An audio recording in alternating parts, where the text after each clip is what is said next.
Hello বন্ধুরা, আবার চলে এসেছি রান্নাঘরের টিপস নিয়ে। কাঁচা ছোলা ভেজানোর পর 7 থেকে 8 ঘন্টা সময় লাগে ফুলতে, নরম হতে।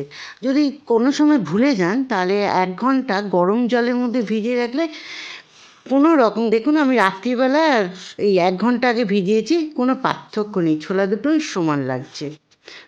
সুজি অনেক দিন রেখে দিলেই পোকা হয়ে যায়, নষ্ট হয়ে যায়। সুজিটাকে যদি গরম কড়ার মধ্যে 5 মিনিট নেড়ে তারপরে একটা বোতলের মধ্যে ঢেলে টাইট করে রেখে দেন, তাহলে সুজিটা অনেক দিন ভালো থাকবে। বোতলের মধ্যে আমরা আচার রাখি, চানাচুর রাখি, তারপর বোতলটা ধোয়ার পরেও দেখবেন কেমন একটা বাজে গন্ধ থেকে যায়, ওই গন্ধগুলো যেতেই চায় না। যদি কতগুলো লবঙ্গ নিয়ে আগুনে পুড়িয়ে সেই লবঙ্গগুলো যদি বোতলের মধ্যে ঢুকিয়ে ঢাকাটা টাইট করে বন্ধ করে 1 ঘন্টার জন্য রেখে দেন, তারপরে ঢাকা খোলার পর আপনি লবঙ্গগুলো ফেলে গন্ধ শুকে দেখবেন এক ফোঁটাও গন্ধ থাকবে না। তখন আপনি যে কোনো জিনিস আবার অনায়াসে রাখতে পারবেন। টিপসটা ভালো লাগলে লাইক করবেন।